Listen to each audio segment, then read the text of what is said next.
Draw my body pattern on paper, and be sure it's big enough for your hand.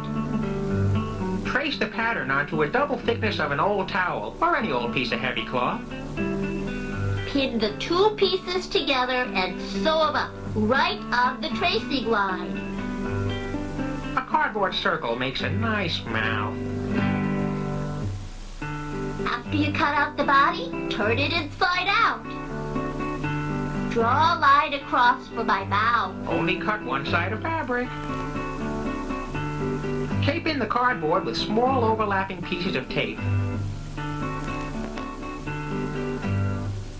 A circle of colorful cloth becomes the inside of my mouth. And use plenty of glue.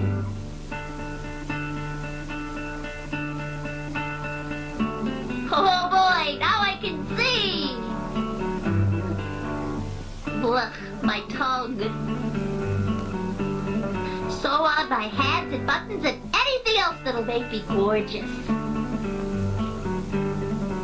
Wrap the yarn around and around and tie it in the middle.